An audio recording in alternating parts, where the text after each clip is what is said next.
Media news 24। Ayub Bachchu এদেশের rock সঙ্গীতে কিংবদন্তি। তিনি নিজেই এক অনবদ্য প্রতিষ্ঠান। বাংলাদেশের মতো ছোট্ট দেশে তার বিকল্প খুঁজে পাওয়া কঠিন, ক্ষেত্রবিশেষে আশা করাটাও কঠিন। গত 28শে অক্টোবর একদম হুট করে না ফেরা দেশে চলে গিয়েছিলেন এই কিংবদন্তি। এরপর উঠে দাঁড়াতে চেষ্টা করে আসছিল তার রেখে যাওয়া 27 বছরের এলআরবি। তার হাত ধরেই যে ব্যান্ড দলটির প্রায় 3 দশকের পথ চলা। গত শুক্রবার এলআরবির 28 বছর শেষে 29 বছরে পা রাখল। রাজধানীর বেইলি রোডের একটি ক্যাফেতে ব্যান্ডের ভোকালে বালামের স্থানটি স্পষ্ট করে দিল এলআরবি। এলআরবির নতুন সদস্য বালামকে গণমাধ্যমের সাথে পরিচয় করিয়ে দেন মাসুদ।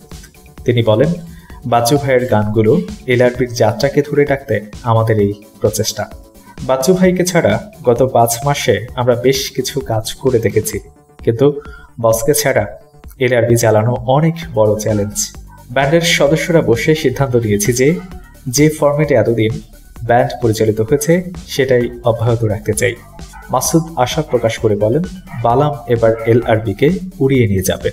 এর আগে শামীম বললেন, বাচ্চু ভাই আমাদের মাঝে নেই, তিনি আমাদের ছেড়ে চলে গেছেন। ব্যান্ডটিকে আমরা চালু রাখতে চেয়েছি।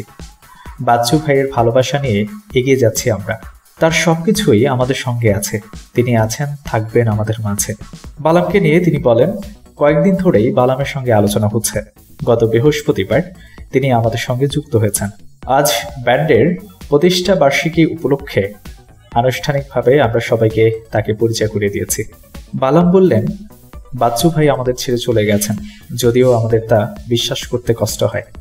যদিও একজন মিউজিশিয়ান কখনো চলে যান না, তার গান কর্মভক্তদের মাঝে সারা জীবন বেঁচে থাকেন। তিনি বলেন, LRB itself a big Naf, কেননা এটা আমাদের সবার। বাংলাদেশ যতদিন মানুষ বেঁচে থাকবে ততদিন এটাকে মনে রাখবে। এলআরবি সহ যে ব্যান্ডগুলো আছে সবাই তাদের মনে রাখবে। আমরা যদি একটা ব্যান্ডের খারাপ অবস্থাকে সাপোর্ট না দেই তবে দেবে কে? এরকম ব্যান্ড শাটডাউন হওয়ার কোনো লজিক আমি অন্তত দেখি না। এলআরবি যেন বেঁচে থাকে। আমার যতটুকু যোগ্যতা আছে, আমার যতটুকু কোয়ালিটি আছে, তার সবটুকু দিয়ে এলআরবির সাথে কাজ করে যাব।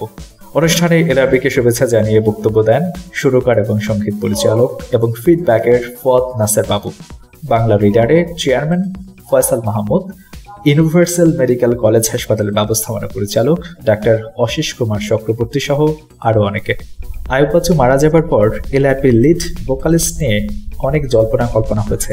কে হবে এলআরবির লিড ভোকালিস্ট? অনেকে কলকাতার জনপ্রিয় রিয়েলিটি শো সারেগামাপা খ্যাত মাইনুল হাসান নোবেলকে এলআরবির লিড ভোকালিস্ট হিসেবে দেখতে চেয়েছিলেন। সেই জল্পনারও অবসান ঘটল এখন। অনেক অনেক শুভকামনা থাকলো এলআরবি ব্যান্ড এবং বালাম আপনার জন্য। বন্ধুরা, এই নিউজটি নিয়ে আপনাদের যদি কোনো মন্তব্য থাকে আমাদের কমেন্ট বক্সে আপনার মূল্যবান মন্তব্যটি শেয়ার করুন। ভিডিওটি ভালো লাগলে অবশ্যই লাইক, কমেন্ট এবং আপনার ফেসবুক ওয়ালে শেয়ার করতে ভুলবেন না।